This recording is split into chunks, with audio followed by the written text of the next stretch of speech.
नमस्कार मित्रों। आज की इस वीडियो में एक बार फिर से आप सभी का बहुत बहुत हार्दिक स्वागत है। हम आशा करते हैं कि आप सभी स्वस्थ होंगे और आप सबकी तैयारी बहुत अच्छी तरह से चल रही होगी। मित्रों, आज हम हिंदी व्याकरण के अंतर्गत डॉक्टर वासुदेव नंदन जी की बुक से संबंधित महत्वपूर्ण टॉपिक के संज्ञा के अंतर्गत आज की इस वीडियो में हम लोग कारक को विस्तृत रूप से जानेंगे और ट्रिक की सहायता से याद करने का प्रयास करेंगे। तो जैसा कि स्क्रीन पर आप देख पा रहे हैं कारक, और बात करें कारक की तो सबसे पहले हम कारक का अर्थ जानेंगे।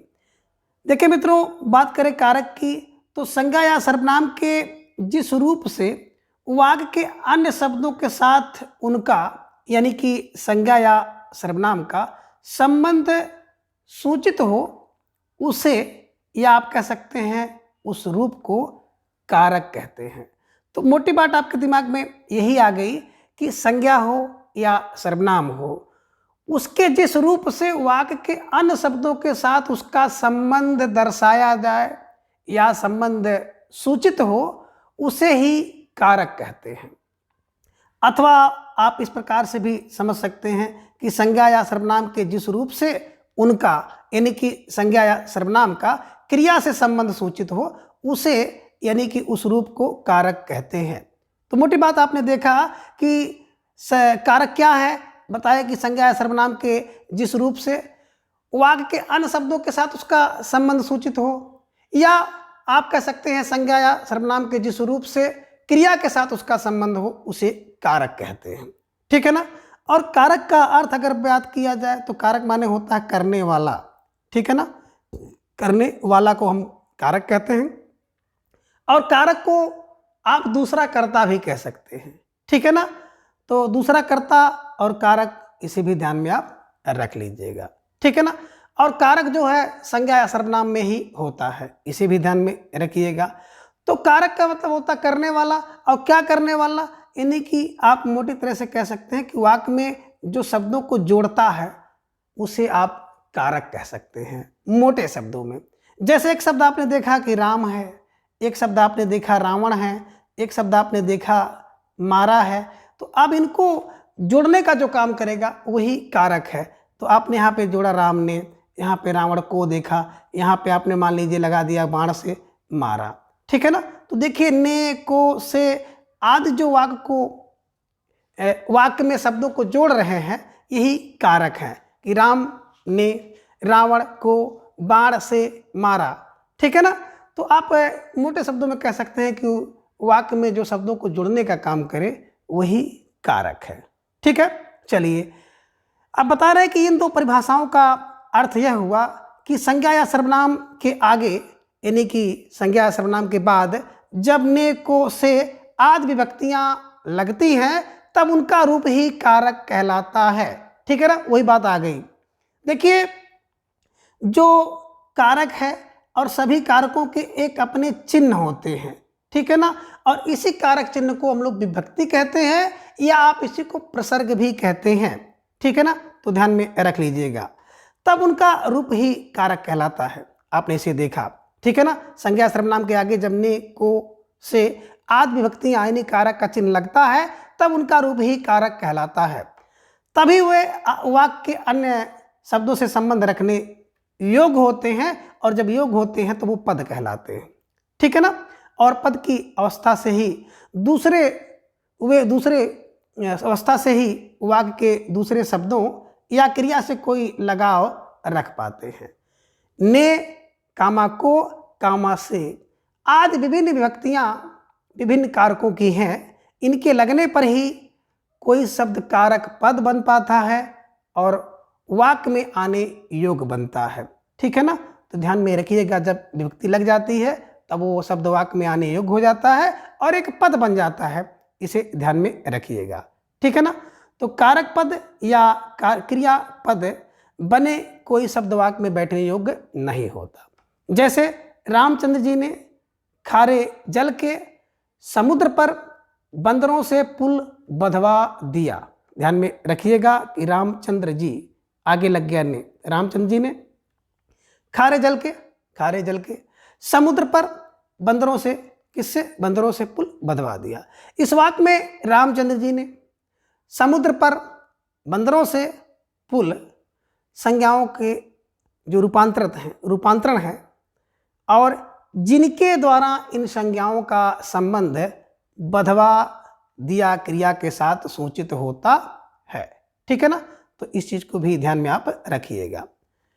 कारक के भेद की बात करें तो हिंदी में जो कारक हैं 8 हैं और कारकों के बोध के लिए संज्ञा या सर्वनाम के आगे जो प्रत्यय यानी कि चिन्ह लगाए जाते हैं उन्हें व्याकरण में विभक्तियां कहते हैं और कुछ लोग इन्हें प्रसर्ग भी कहते हैं। पर माने बाद में, सर्ग माने आता है, इस कारण से उसे प्रसर्ग कहते हैं।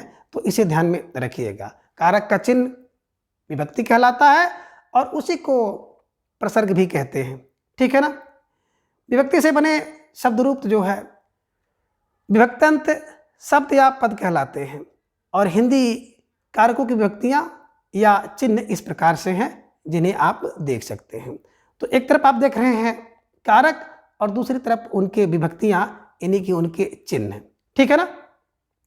कर्ता कारक की बात करें तो कर्ता कारक का जो चिन्ह होता है यानी विभक्ति होती है या तो कुछ नहीं होगी और होगी तो ने होगी। तो कर्ता ने आपने पढ़ा भी होगा। ठीक है ना? कर्ता ने, है ना, या तो नहीं। कर्म की बात करें तो कर्म कारक की जो विभक्ति होती है या चिन्ह होता है या तो नहीं होगा और होगा तो को होगा। ठीक है? कर्ण कारक की बात करें तो कर्ण कारक की जो विभक्ति है या चिन्ह है वो से है। ठीक है ना? संप्रदान की बात करें तो संप्रदान कारक का जो चिन्ह होता है को होता है और के लिए होता है। ध्यान में रखिएगा, कर्म का भी को है और संप्रदान का भी को है, इसे ध्यान में रखिएगा। अभी इनके अंतर को हम लोग आगे देखेंगे कि कहाँ पर को है और कहाँ पर को का अर्थ संप्रदान के लिए है और कहाँ पर को का अर्थ कर्म के लिए है। ठीक है? अपादान की बात करें तो अपादान कारक का जो चिन्ह है से है और इसी चिन्ह को विभक्ति आप कहते हैं। ठीक है ना? तो अपादान से और अपादान माने अलग होने के अर्थ में। ठीक है? संबंध की बात करें तो संबंध का जो चिन्ह है का, के, की, रा, रे, री। ठीक है ना? ये संबंध कारक की विभक्तियां हैं या आप कह सकते हैं संबंध कारक के चिन्ह हैं। ठीक है? अधिकरण की बात करें तो अधिकरण कारक का जो चिन्ह होता है में और पर होता है, इसे भी ध्यान में आप रखिएगा। संबोधन की बात करें तो संबोधन का कोई चिन्ह नहीं होता है और हे मिल सकता है आपको, अजी मिल सकता है, अहो मिल सकता है, अरे मिल सकता है। इसके अलावा भी तमाम प्रकार के ऐसे शब्द हैं जिनका प्रयोग आप संबोधन करने के लिए करते हैं तो आप उसे संबोधन कारक के अंतर्गत रख सकते हैं। ठीक है ना? मोटी मोटी बात आपने क्या देखा? कर्ता ने कर्म को कर्ण से, संप्रदान को के लिए, अपादान से भिन्न, संबंध काके की, रारेरी, अधिकरण में पे पर और संबोधन भो है हरे, भो है, है ना, अरे। तो यहाँ पे हे, अजी, अहो, अरे इत्यादि जो विभक्तियाँ हैं वो संबोधन के अंतर्गत आते हैं। ठीक है ना? कुछ लोग विभक्ति के स्थान पर प्रसर्ग लिखते हैं, अभी हमने चर्चा इसका किया था। ठीक है ना? तो लगता है कि उपसर्ग शब्द के अनुकरण के कारण प्रसर्ग गढ़ लिया गया है क्योंकि उपसर्ग का पूर्व में प्रयोग होता है और विभक्ति का पर प्रयोग होता है। तो यदि उपसर्ग का नाम पूर्व सर्ग होता तो विभक्ति का नाम भी भ्रांत से परसर्ग कोई रख सकता था। तो ये ध्यान में रखिएगा। पंडित किशोरीदास वाजपेयी जी का कहना है कि ठीक है कि विभक्ति शब्द हमें परंपरा से प्राप्त है और सुप्रसिद्ध है कि उसकी जगह प्रसर्ग चलाना किसका काम है या चलाने का काम क्या है या क्या लाभ है, मतलब इसका कोई लाभ और उसका कोई काम नहीं है। तो ये तो मोटी मोटी बातें हैं। ठीक है ना? ध्यान में रखिएगा। आगे आप देख पा रहे हैं विभक्तियों की जो प्रायोगिक विशेषताएं क्या हैं। तो पहली विशेषता है कि प्रयोग की दृश्य ही हिंदी कारक की विभक्तियों की कुछ अपनी विशेषताएं हैं, है ना। जितने भी हिंदी कारक हैं उनकी कुछ न कुछ विशेषताएं हैं और इनका व्यवहार करते समय निम्नांकित बातों को ध्यान में रखना चाहिए। ठीक है ना? कौन कौन सी बातें? तो 3 प्रमुख बातें हैं जिन्हें ध्यान में रखना चाहिए। जिनमें पहला है समानता। अगर बात करें तो विभक्तियों की विभक्तियाँ स्वतंत्र हैं, इनका अस्तित्व स्वतंत्र है। चूँकि इनका काम है शब्दों का संबंध दिखाना, इसलिए इनका अर्थ नहीं होता जैसे आप कहें ने या से आदि, इसका स्वतंत्र के रूप में कोई अर्थ नहीं होता है। दूसरी बात है कि हिंदी की जितनी विभक्तियाँ हैं विशेष रूप से सर्वनामों के साथ प्रयुक्त होने पर प्रायः विकार उत्पन्न कर उनसे मिल जाते हैं। जैसे मैं में रा लगा तो हो गया मेरा, मेरा विभक्ति उसके साथ जुड़ गई। हमारा, उसे और उन्हें। तीसरी बात है कि विभक्तियाँ प्रायः संज्ञाओं या सर्वनामों के साथ ही आती हैं, संज्ञा या सर्वनाम के साथ आती हैं। जैसे मोहन की दुकान से, है ना, मोहन की दुकान से यह चीज़ आई है, ठीक है ना। आगे इन पर विचार किया गया है तो इसे हम लोग देखेंगे, ठीक है ना। अब विभक्तियों का प्रयोग कहाँ कहाँ होता है इसे भी ध्यान में रखिएगा, और किस प्रकार से होता है इसे भी हम लोग देखेंगे। बता रहे हैं कि हिंदी व्याकरण में विभक्तियों के प्रयोग की जो विधि है वो निश्चित है। हिंदी में दो तरह की विभक्तियां हैं, एक है विश्लिष्ट और दूसरी है संश्लिष्ट। अब संज्ञाओं के साथ आने वाली विभक्तियां जो है विश्लिष्ट होती हैं, अर्थात अलग रहती हैं।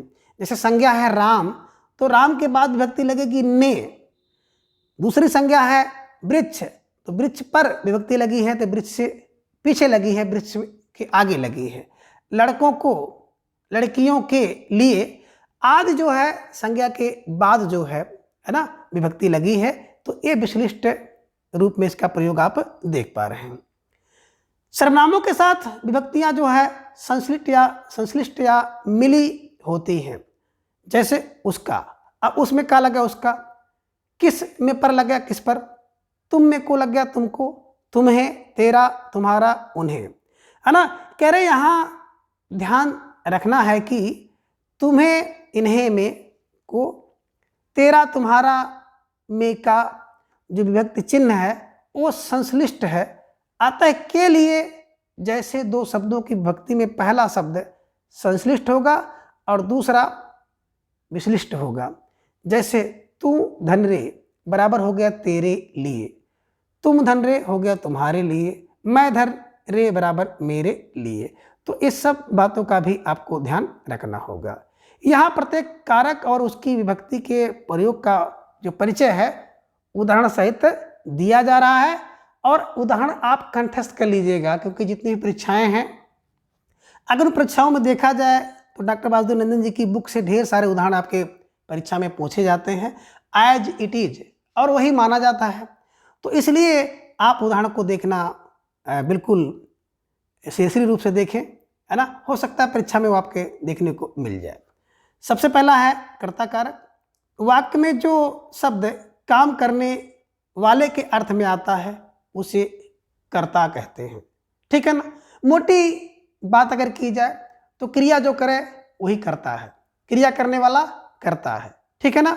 जैसे मोहन खाता है, अब खाता कौन है तो मोहन, ठीक है, मोहन करता है। इस वाक्य में खाने का काम मोहन करता है, अतः कर्ता मोहन है। इसकी दो विभक्तियां हैं, ने और कोई नहीं। कर्ता कारक की दो विभक्तियां हैं, या तो विभक्तियां माने चिन्ह है, या तो कर्ता के साथ ने होगा अन्यथा कुछ नहीं होगा, तो जान जाइए कि उसमें कर्ता कारक है, ठीक है ना। संस्कृत का कर्ता ही हिंदी का कर्ता कारक है। वाक्य में कर्ता का प्रयोग दो रूपों में होता है। पहला वह है जिसमें नि विभक्ति नहीं लगती है, अर्थात जिसमें क्रिया के लिंग, वचन और पुरुष कर्ता के अनुसार होते हैं, इसे अप्रत्यय कर्ता कारक कहते हैं। इसे प्रधान कर्ता कारक भी कहते हैं, ध्यान में रखिएगा, है ना। अप्रत्यय कर्ता कारक और प्रधान कर्ता कारक कौन, इसमें कर्ता के साथ विभक्ति नहीं होती है। उदाहरण के लिए मोहन खाता है, यहाँ खाता है क्रिया है जो कर्ता मोहन के लिंग और वचन के अनुसार है, ठीक है ना। इसके विपरीत जहाँ कर्ता के लिंग, वचन और पुरुष कर्ता के अनुसार ना होकर के कर्म के अनुसार होते हैं, वहाँ नि विभक्ति लगती है, और इसे व्याकरण में सा प्रत्यय कर्ता कारक कहते हैं, या इसे अप्रधान कर्ता कारक भी कहते हैं। ध्यान में रखिएगा, ठीक है ना। उदाहरण के लिए श्याम ने मिठाई खाई।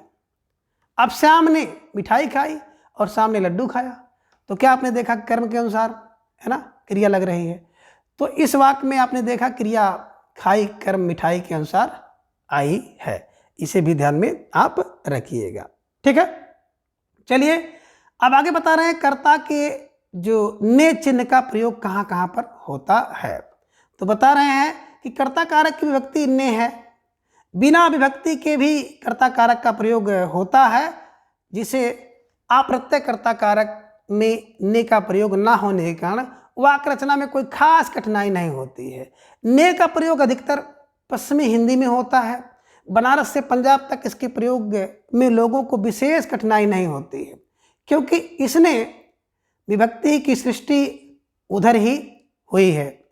तो हिंदी भाषा की इस विभक्ति से अहिंदी भाषी घबराते हैं, लेकिन थोड़ी सावधानी रखी जाए और इसकी व्युत्पत्ति को ध्यान में रखा जाए तो यह स्पष्ट हो जाएगा कि इसका स्वरूप तथा प्रयोग जैसा संस्कृत में है वैसा हिंदी में है। तो हिंदी में वैशिष्ट्य नहीं आया, इसे ध्यान में रखिएगा।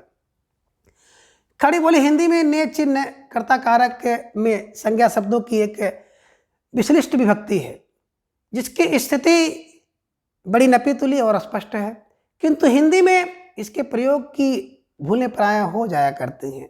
ने का प्रयोग केवल हिंदी और उर्दू में होता है। अहिंदी भाषियों को ने प्रयोग में कठिनाई होती है। यहाँ यह देखना है कि हिंदी भाषा में ने का प्रयोग कहाँ होता है और कहाँ नहीं होता है। तो देखिए ने का प्रयोग कहाँ होता है, ठीक है ना। नियम नंबर 1 कह रहे हैं कि ने का प्रयोग कर्ता कारक के साथ तभी होता है। कर्ता के साथ तब होगा कब? बोले जब क्रिया सकर्मक होगी और सामान्य भूत, आसन्न भूत, पूर्ण भूत, हेतुमत भूत, संदिग्ध भूत और कर्तवाच्य हो। तो दिमाग में रखिएगा मोटी मोटी बात कि कर्ता के साथ ने अगर होगा तो क्या होगा? क्रिया सकर्मक होगी और काल जो है भूतकाल का होगा। इसे ध्यान में रखिएगा। सामान्य भूत जैसे राम ने रोटी खाई, पूर्ण भूत राम ने रोटी खाई थी, हेतुमत भूत राम ने पुस्तक पढ़ी होती, आसन्न भूत राम ने रोटी खाई है, संदिग्ध भूत राम ने रोटी खाई होगी, है ना। ये सब होगा तो उत्तर ठीक होता है, इसे ध्यान में रखिएगा। और तात्पर्य यह है कि केवल अपूर्ण भूत को छोड़ दीजिए, शेष पांचों भूत कालों में ने का प्रयोग होता है, ठीक है। दूसरा नियम है कि जब संयुक्त क्रिया के दोनों खंड सकर्मक हो तो अपूर्ण भूत को छोड़ दीजिए, शेष सभी भूत कालों में कर्ता के आगे ने चिन्ह का प्रयोग होता है। जैसे श्याम ने उत्तर कह दिया और किशोर ने खाना खा लिया। तो देखिए खा और लिया, कह और दिया, ये दोनों संयुक्त वाक्य हैं। तो वही कह रहे हैं जब संयुक्त क्रिया के दोनों खंड सकर्मक हो तो अपूर्ण भूत को छोड़ दीजिए, बाकी से सभी भूतकाल में कर्ता के आगे ने चिन्ह का प्रयोग होता है, ठीक है ना। बता रहे हैं कि इन उदाहरणों में काले टाइप वाले जो संयुक्त क्रियाओं के दोनों खंड सकर्मक हैं।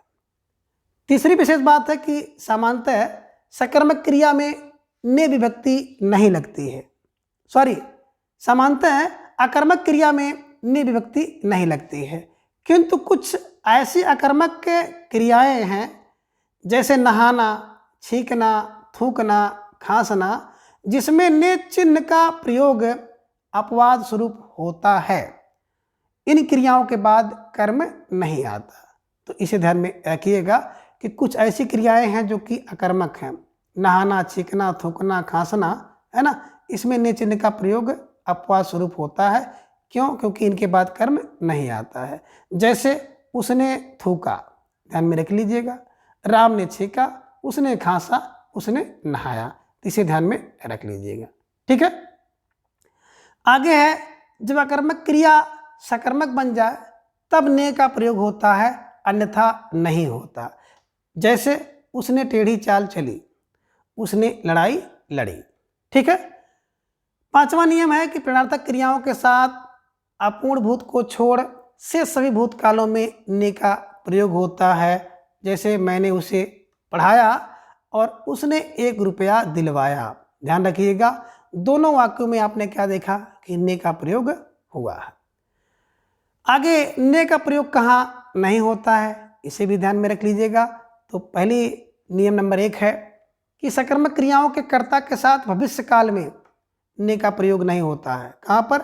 भविष्यत काल में सकर्मक क्रियाओं के साथ ने का प्रयोग बिल्कुल नहीं होता है। दूसरा है बकना, बोलना और भूलना।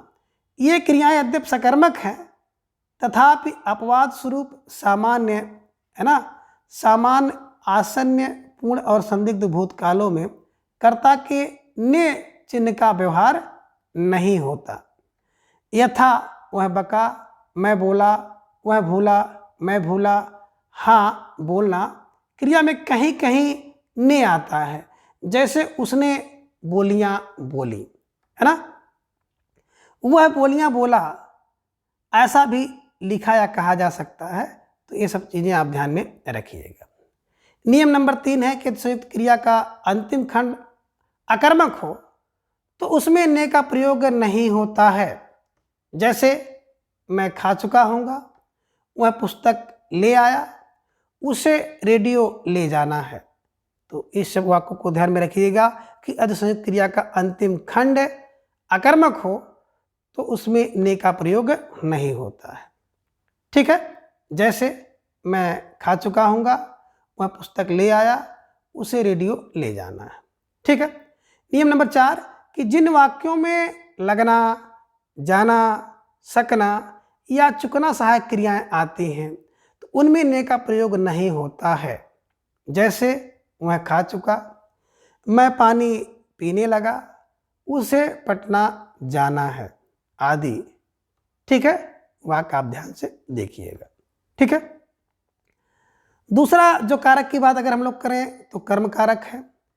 वाक्य में क्रिया का फल जिस पर पड़ता है उसे कर्म कारक कहते हैं और इसकी विभक्ति चिन्ह होती है, या तो होगी ही नहीं और होगा तो को होगा। इसे ध्यान में रख लीजिएगा। ठीक है ना। और मोटे तौर पे आप ये भी कह सकते हैं कि कर्ता अपनी क्रिया द्वारा जिसे बहुत ज़्यादा चाहे वही कर्म है। कर्ता अपनी क्रिया द्वारा जिसे बहुत चाहता है वही कर्म है। ये मोटी बात है। ठीक है ना। जैसे कर्म कारक का जो प्रत्यय चिन्ह क्या है? को है। बिना प्रत्यय या अप्रत्यय कर्म के कारक का भी प्रयोग होता है, इसके नियम हैं। अब नियम नंबर 1 है कि बुलाना, सुलाना, कोसना, पुकारना, जगाना, भगाना इत्यादि क्रियाओं के कर्मों के साथ को विभक्ति लगती है। जैसे मैंने हरि को बुलाया, दिमाग में रखिएगा, है ना। बुलाने के युग में सुलाने, कोसने, पुकारने, जगाने और भगाने आदि क्रियाओं का जो कर्म है उसके साथ को लगेगा। जैसे मैंने हरि को बुलाया, माँ ने बच्चे को सुलाया, सीता ने सावित्री को जी भर कोसा, पिता ने पुत्र को पुकारा, हमने उसे यानी कि उसको खूब सवेरे जगाया और लोगों ने शोरगुल करके डाकुओं को भगाया। तो मोटी बात आप दिमाग में रखिएगा कि बुलाना, सुलाना, कोसना, पुकारना, जगाना और भगाना आदि क्रियाओं के साथ को विभक्ति का प्रयोग होता है। ठीक है, ध्यान में रखिएगा। दूसरा जो नियम है कि मारना क्रिया का अर्थ जब पीटना होता है तब कर्म के साथ विभक्ति लगती है, और यदि उसका अर्थ शिकार करना हो तो विभक्ति नहीं लगती है, अर्थात कर्म जो है अप्रत्यय रहता है। जैसे लोगों ने चोर को मारा, तो यहाँ चोर को मारा यानी कि पीटा अर्थ है। हरि ने बैल को मारा, तो हरि को मारा मतलब हरि ने बैल को पीटा, है ना। जब पीटने का अर्थ होगा तो क्या होता है? तो पीटना के अर्थ में, है ना, क्रिया के साथ को लगता है। लेकिन मारा यहाँ पर देखिए, पर शिकारी ने बाघ को मारा यानी कि शिकार किया है, और शिकार करने के अर्थ में को नहीं लगता है। शिकारी ने बाघ मारा और मछुए ने मछली मारी। तो ध्यान में रखिएगा, अगर पीटना के अर्थ में होता तो यहाँ पर को लगता, लेकिन पीटना के अर्थ में नहीं है, बल्कि शिकार करने के अर्थ में है। इस कारण से यहाँ पर कोई विभक्ति नहीं लगी है। ठीक है। नियम नंबर 3 कह रहा है कि बहुधा जो कर्ता में विशेष कृतित्व शक्ति जताने के लिए कर्म जो है साप्रत्यय रखा जाता है। जैसे मैंने यह तालाब खुदवाया है, मैंने इस तालाब को खुदवाया है। ध्यान में रखिएगा, मैंने यह तालाब खुदवाया है, मैंने इस तालाब को खुदवाया है। तो दोनों वाक्यों में अर्थ का जो अंतर ध्यान देने योग्य है। पहले वाक्य में जो कर्म से कर्ता का साधारण कृतित्व शक्ति का है, और दूसरे वाक्य में कर्म से कर्ता विशेष कृतित्व शक्ति का बोध होता है। तो इस तरह के अन्य वाक्य जैसे बाघ बकरी को खा गया, हरि ने ही पेड़ को काटा है, लड़के ने फलों को तोड़ लिया इत्यादि, जहाँ कर्ता में विशेष कृतित्व शक्ति का बोध कराने की आवश्यकता ना हो, वहाँ सभी स्थानों पर कर्म जो है साप्रत्यय नहीं रखना चाहिए। और इसके अतिरिक्त जब कर्म निर्जीव हो तब को का प्रयोग नहीं होना चाहिए। जैसे राम ने रोटी को खाया की अपेक्षा राम ने रोटी खाई ज़्यादा अच्छा है। मैं कॉलेज को जा रहा हूँ, बल्कि मैं कॉलेज जा रहा हूँ। राम आम को खा रहा है ना, खा रहा हूँ। मैं कोट को पहन रहा हूँ। इन उदाहरणों में को का प्रयोग भद्दा है। प्राय चेतन पदार्थों के साथ को चिन्ह का प्रयोग होता है और अचेतन के साथ नहीं। ठीक है ना, पर यह अंतर वाक्य प्रयोग पर निर्भर करता है।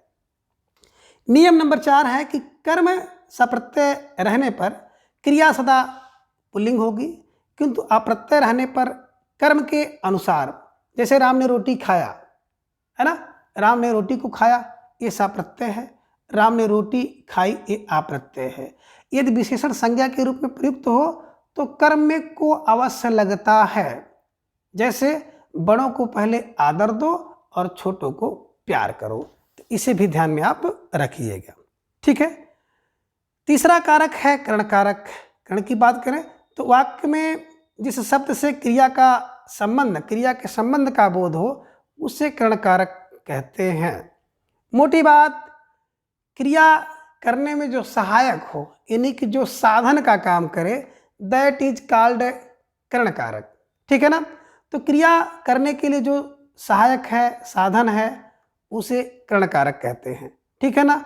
और कर्ण कारक के सबसे अधिक प्रत्यय चिन्ह है।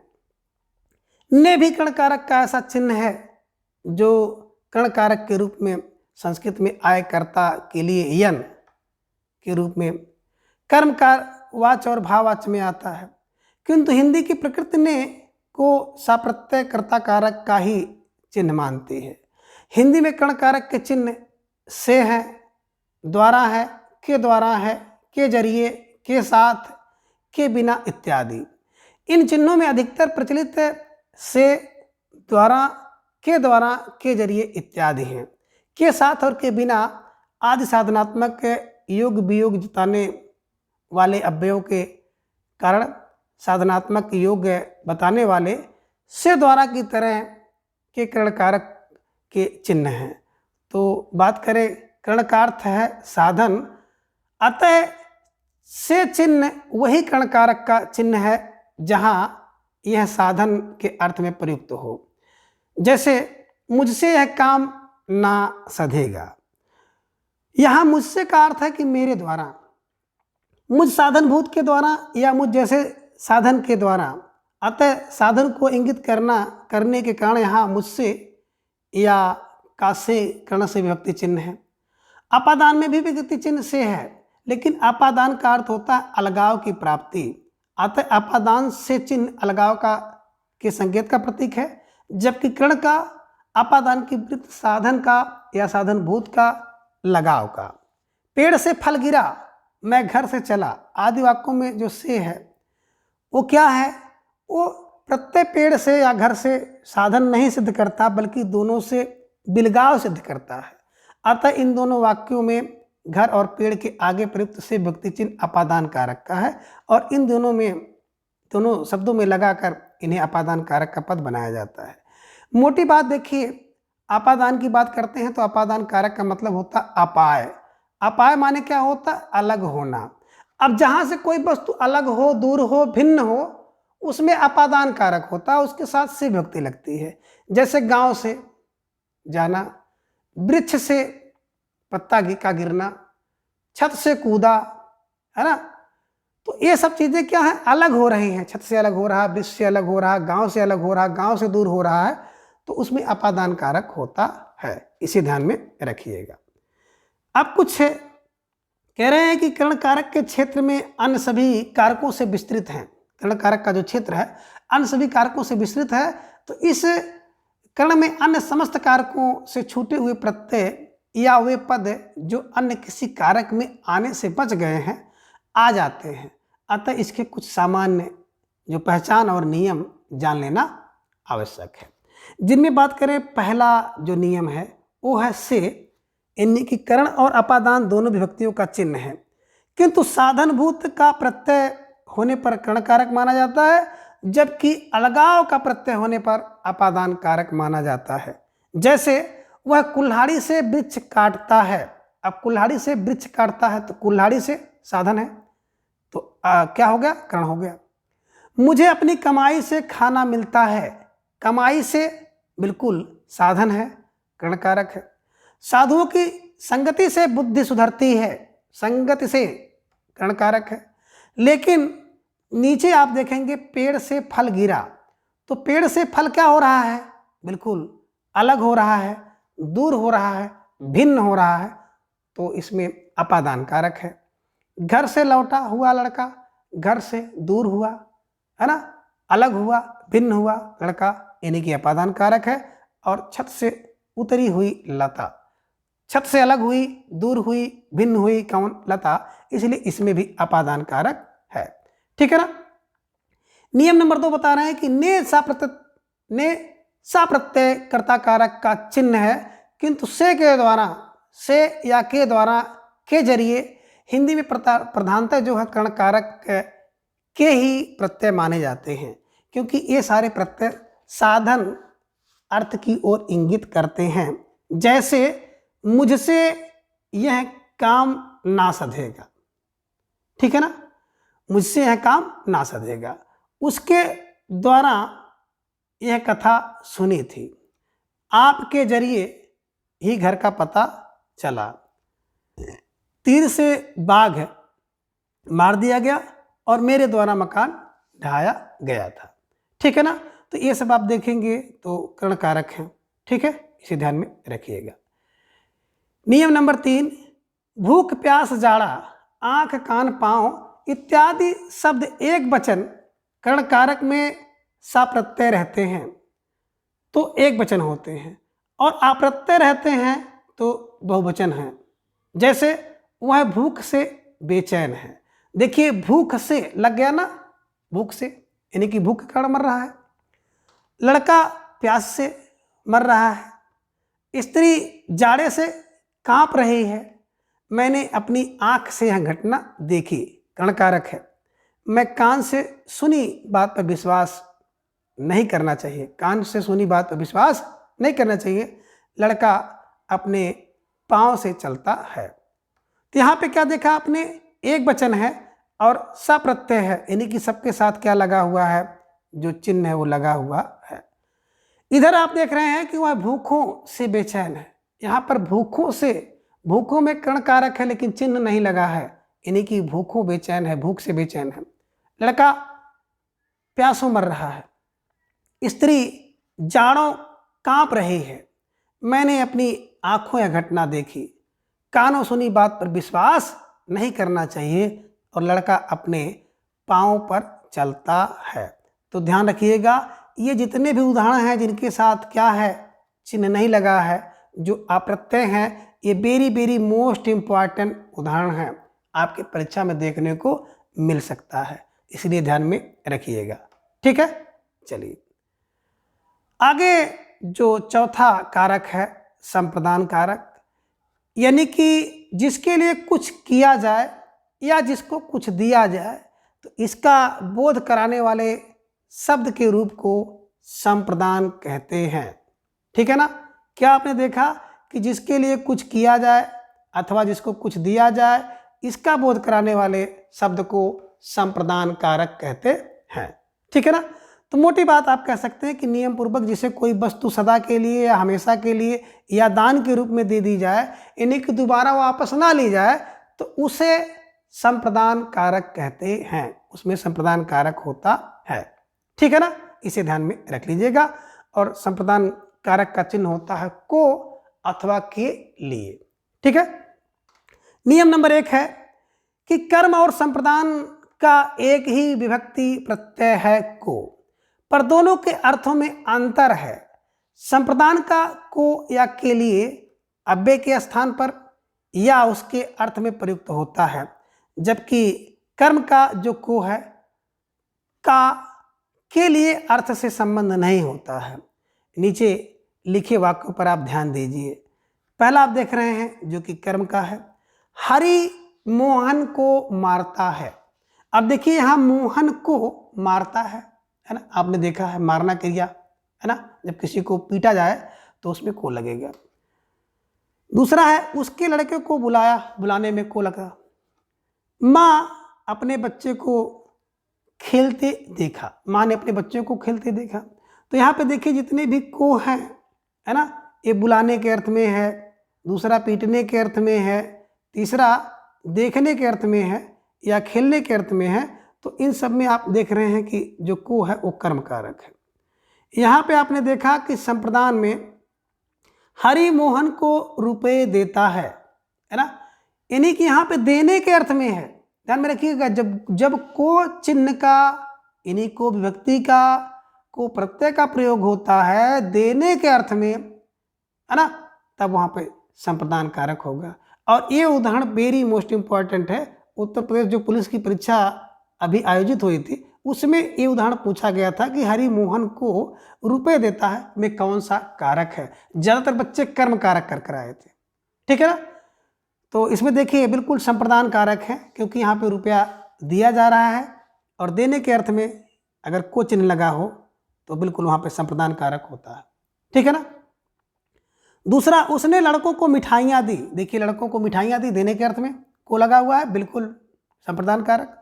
माँ ने बच्चे को खिलौने खरीदे, बच्चों को खिलौने खरीदे यानी खिलौना खरीदा देने के अर्थ में है। इस कारण से इन सभी उदाहरणों में संप्रदान कारक है, ध्यान रखिएगा। और इस उदाहरण को बिल्कुल रट लीजिएगा, कहीं न कहीं किसी न किसी परीक्षा में आपका इनसे सामना जरूर होगा। ठीक है। नियम नंबर 2 कह रहे हैं कि साधारणतः जिसे कुछ दिया जाए या जिसके लिए कोई काम किया जाता है वह पद संप्रदान कारक का होता है। जैसे भूखों को अन्न देना चाहिए और प्यासों को जल। ठीक है ना। और गुरु ही शिष्य को ज्ञान देता है, इसे ध्यान में रखिएगा, इसमें भी संप्रदान कारक है। तीसरी बड़ी महत्वपूर्ण बात है के हित या के वास्ते या के निमित्त आदि प्रत्यय वाले अव्यय भी संप्रदान कारक के प्रत्यय हैं। ठीक है, ध्यान में रखिएगा, के हित, के वास्ते, के निमित्त।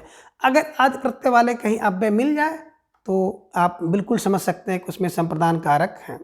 जैसे राम के हित लक्ष्मण बन गए, तुलसी के वास्ते ही जैसे राम ने अवतार लिया, और मेरे निमित्त ही ईश्वर की कोई कृपा नहीं है ना।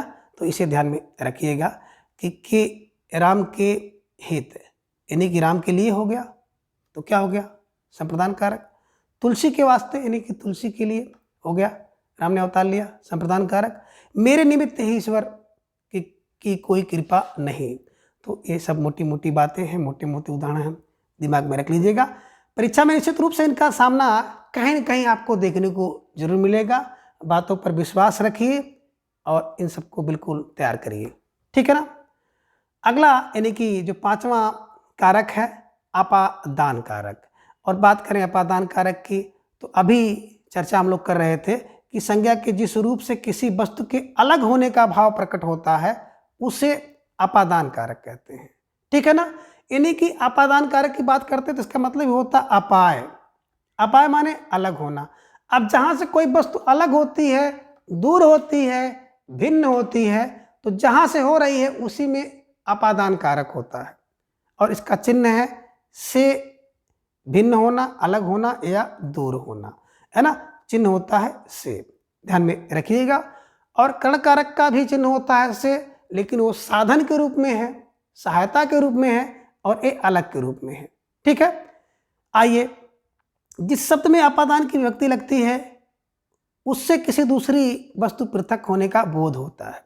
जैसे हिमालय से गंगा निकलती है, तो देखिए हिमालय कहाँ से, गंगा हिमालय से अलग हो रही हैं, तो हिमालय से गंगा निकलती हैं, हिमालय गंगा से, है ना, हिमालय से गंगा अलग हो रही हैं, तो हिमालय से यानी कि हिमालय में अपादान कारक है। ठीक है, दूसरा है मोहन ने घड़े से पानी ढाला। अब पानी कहाँ से, बोले घड़े से ढाला है, घड़े से, ध्यान में रखिएगा, घड़े से ढाला है तो पानी घड़े से अलग हो रहा है। लड़का पेड़ से गिरा, लड़का अलग हुआ कहाँ से, पेड़ से गिरा है, पेड़ से भिन्न हुआ है तो अपादान कारक है। वह घर से बाहर गया, तो घर से बाहर जा रहा है, घर से अलग हो रहा है, घर से भिन्न हो रहा है, अपादान कारक। बिल्ली छत से कूद रही है, छत से कूद रही, छत से अलग हो रही, छत से भिन्न हो रही है तो अपादान कारक। और चूहा बिल से अलग हो रहा है, बिल से बाहर निकल रहा है, बिल से भिन्न हो रहा है, इस कारण से इसमें भी अपादान कारक है। तो ये बड़े महत्वपूर्ण उदाहरण है कि चूहा बिल से बाहर निकला है, अपादान कारक, बिल्ली छत से कूद पड़ी, अपादान कारक, वह घर से बाहर आया, अपादान कारक, और मोहन घड़े से पानी ढाला, बिल्कुल अपादान कारक है। मित्रों, आप लोग विश्वास करिए और उदाहरण को रट लीजिए, तो ये सब उदाहरण आपकी परीक्षा के लिए बहुत उपयोगी है, निश्चित रूप से परीक्षा में देखने को मिलेंगे। ठीक है, अगला यानी कि छठा जो कारक है वो है संबंध कारक। आप कह सकते हैं कि संज्ञा या सर्वनाम के जिस रूप से किसी अन्य शब्द के साथ संबंध या लगाव प्रतीत हो उसे संबंध कारक कहते हैं, है ना। आप मोटी बात यही पकड़ लीजिएगा कि जो संबंध कारक क्या होता है, जो संबंध बताता है, ठीक है ना, संज्ञा या सर्वनाम का संबंध, ठीक है ना। इसका चिन्ह का के की अथवा ना ने नी या रारे री होता है। ठीक है, जैसे संबंध कारक का विभक्ति चिन्ह का है, वचन और लिंग के अनुसार इसकी विकृति की, के और की भी होती है। तो इस प्रकार इस कारक के अधिकार और कर्तृत्व, कार्य करण, मूल भाव और परिमाण इत्यादि का बोध होता है। जैसे अधिकार की बात करें तो आप देख सकते हैं कि राम की किताब और श्याम का घर, ठीक है ना। तो एक संबंध आपने देखा कि अधिकार के रूप में है, काकी के रूप में है, राम की किताब या श्याम का घर, क्या संबंध है, अधिकार का है। किसका अधिकार है, राम की किताब है और श्याम का घर है। दूसरा कर्तृत्व के रूप में आप देख सकते हैं कि प्रेमचंद के उपन्यास और भारतेंदु के नाटक। कार्य और कर्ण के रूप में देख सकते हैं कि चांदी की थाली और सोने का गहना। ध्यान रखिएगा, उदाहरण को बिल्कुल रटते चलिएगा। मोल भाव की बात करें तो 1 रुपये का चावल और 5 रुपये का घी। परिणाम की बात करते हैं तो 4 भर का हार, 100 मील की दूरी और 5 हाथ की लाठी। ध्यान रखिएगा, ये सब उदाहरण बिल्कुल परीक्षा में पूछे जा सकते हैं। सब में क्या है, बिल्कुल आपने देखा, क्या, बिल्कुल संबंध कारक है। ठीक है ना। द्रष्टव्य बता रहे हैं कि बहुधा संबंध कारक की विभक्ति के स्थान में वाला प्रत्यय भी लगता है। जैसे राम वाली किताब, श्याम वाला घर, प्रेमचंद वाले उपन्यास और चांदी वाली थाली। तो ध्यान रखिएगा, कहीं भी अगर आपको वाला प्रत्यय देखने को मिल जाए तो आप संबंध कारक के पास जाइएगा। ठीक है ना। दूसरा नियम बता रहे हैं कि संबंध कारक की विभक्तियों द्वारा कुछ मुहावरेदार प्रयोग भी होते हैं। जैसे दिन के दिन, महीने के महीने, होली की होली, दिवाली की दिवाली, रात की रात, दोपहर के दोपहर इत्यादि। आप देख रहे हैं कि ये कुछ मुहावरेदार शब्द हैं और इनमें भी संबंध कारक है। दूसरा कह रहे हैं कान का कच्चा मुहावरा है, बिल्कुल संबंध कारक। बात का पक्का, संबंध कारक। आँख का अंधा, गांठ का पूरा, बात का धनी, दिल का सच्चा इत्यादि आप मुहावरा देख रहे हैं और इनमें संबंध कारक है। आगे बता रहे हैं कि अब वह अब आने का नहीं, मैं अब जाने का नहीं, वह टिकने का नहीं, इत्यादि आप देख रहे हैं, सब में जो है संबंध कारक है। नियम नंबर 3 बता रहे हैं कि दूसरे कारकों के अर्थ में भी संबंध कारक की विभक्तियां लगती हैं, जैसे जन्म का भिखारी, इन्हीं की जन्म से भिखारी है। कर्ण कारक, हिमालय का चढ़ना, इन्हीं की हिमालय पे चढ़ना अधिकरण कारक है, फिर भी उसमें संबंध कारक की विभक्ति लगी हुई है, लेकिन विशेष रूप से अगर आप इसको देखेंगे तो आप थोड़ा सा गूढ़ अर्थ इसमें है, ठीक है ना। तो यहाँ पे ध्यान रखिएगा कि जन्म का भिखारी, इन्हीं की जन्म से भिखारी है। हिमालय का चढ़ना, यानी कि हिमालय पर चढ़ना अधिकरण कारक है, और पहले में कर्ण कारक है, लेकिन का चिन्ह लगा हुआ है, तो वहाँ पे थोड़ा सा सावधानी बरतने की आवश्यकता पड़ेगी, ठीक है ना। नियम नंबर 4 है कि संबंध अधिकार और देने के अर्थ में बहुधा संबंध कारक की व्यक्ति का प्रयोग होता है, जैसे हरि को बाल बच्चा नहीं है, राम के बहन हुई है, राजा के आंखें नहीं होती, केवल कान होते हैं, और रावण ने विभीषण को लात मारी, ब्राह्मण को दक्षिणा दो। तो ये सब बातें देखिएगा कि संबंध अधिकार और देने के अर्थ में भी आपने इसका प्रयोग देखा है। सर्वनाम की स्थिति में संबंध कारक का प्रयोग रा रे री नाने नी हो जाता है, जैसे मेरा मेरी, है ना, तुम्हारा तुम्हारी, है ना। तो मेरा लड़का मेरी लड़की, तुम्हारा घर तुम्हारी पगड़ी, अपना भरोसा और अपनी और रोजी। तो नाने नी अपना अपनी, रा रे री तुम्हारा तुम्हारी, मेरा मेरी। तो इस सब चीज़ों का ध्यान में रख लीजिएगा कि जब सर्वनाम की स्थिति में जो संबंध कारक होते हैं उसमें प्रत्यय रा रे री और नाने नी हो जाता है, इसे ध्यान में आप रखिएगा, ठीक है। अगला यानी कि 7वां जो कारक है वो है अधिकरण कारक। और अधिकरण की बात करें तो क्रिया का जो आधार सूचित करने वाली संज्ञा या सर्वनाम के स्वरूप को अधिकरण कारक कहते हैं, ठीक है ना। यानी कि मोटी बात अगर कही जाए तो क्रिया का जो आधार है वही अधिकरण है। क्रिया जहाँ पर हो रही है, जिस पे हो रही है, वही उसका आधार है, और आधार ही अधिकरण है, ठीक है ना। जैसे पहला है कभी कभी में के अर्थ में पर, और पर के अर्थ में में का प्रयोग होता है, कि जहाँ पर में का प्रयोग होना चाहिए वहाँ पर पर का प्रयोग हो रहा है, जहाँ पर पर का प्रयोग होना चाहिए वहाँ पर में का प्रयोग होता है ना। इन्हीं की अधिकरण का चिन्ह होता है में, पे और पर, ठीक है।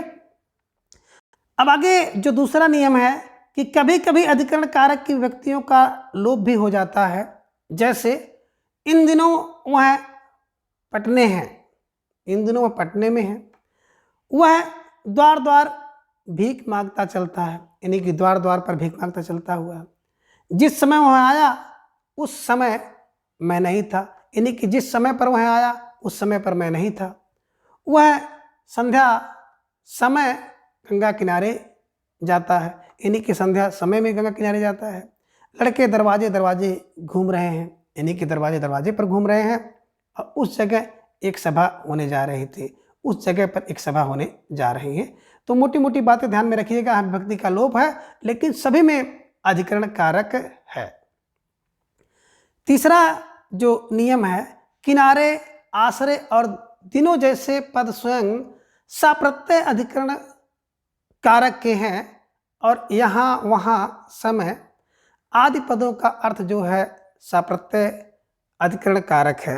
अतः इन पदों की स्थिति में अधिकरण कारक का जो प्रत्यय नहीं लगता, इसके उदाहरण दिए जा चुके हैं, उसे ध्यान में रख लीजिएगा। अगला और अंतिम यानी कि 8वां जो कारक है वो संबोधन कारक है, यानी कि संज्ञा के जिस रूप से किसी को पुकारने का या संकेत करने का भाव पाया जाता है उसे संबोधन कहते हैं।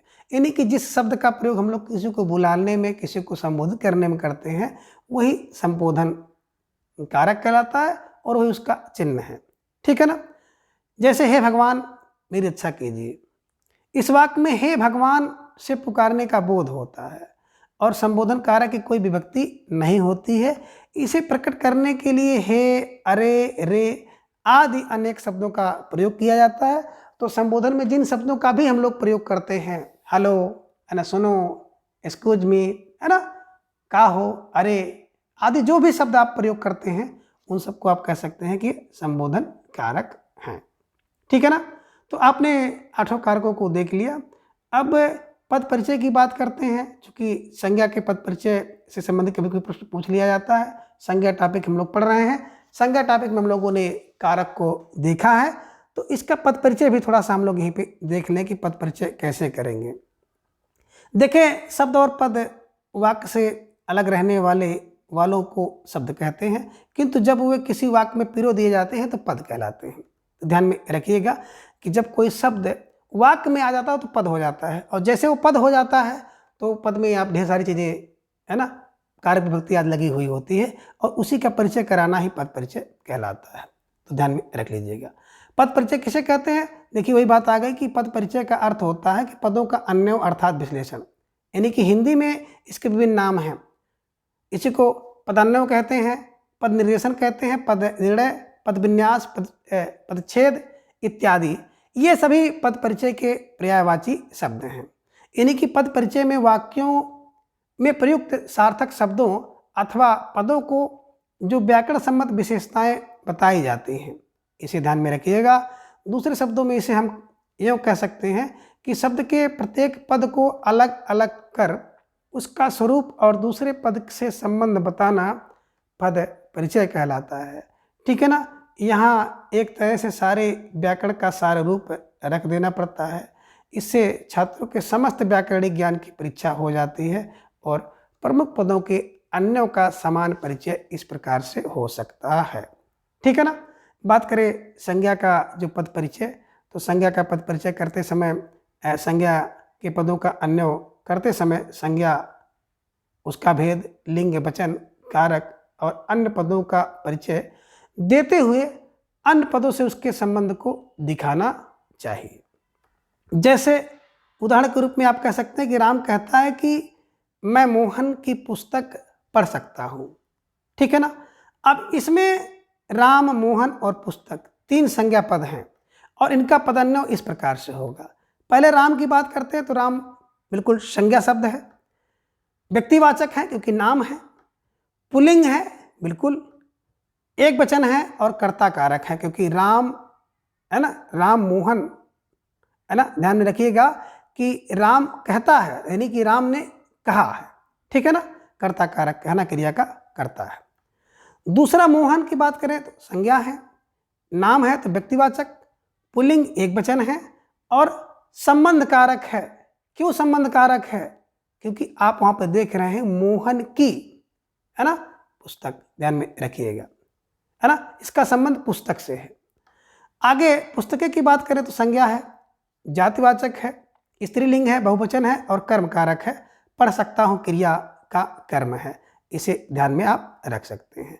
तो इस प्रकार से आज की इस क्लास में हम लोगों ने संज्ञा के अंतर्गत सभी कारकों को बहुत बारीकी से देखा और संज्ञा का पद परिचय भी हम लोगों ने जाना। तो आज की इस वीडियो में बस इतना, और वीडियो देखने के बाद आपको अगर थोड़ा सा भी लाभ पहुंचा हो तो चैनल को सब्सक्राइब करके आप हमारे साथ जुड़ जाएं, और इस तरह की ढेर सारी क्लास मेरे द्वारा यूट्यूब पर अपलोड की गई है, आप उसको देख सकते हैं। तो आज के इस वीडियो में बस इतना। अगले वीडियो में फिर हम इसी तरह से किसी एक नए टॉपिक के साथ उपस्थित होंगे। तब तक के लिए धन्यवाद, नमस्कार, बाय।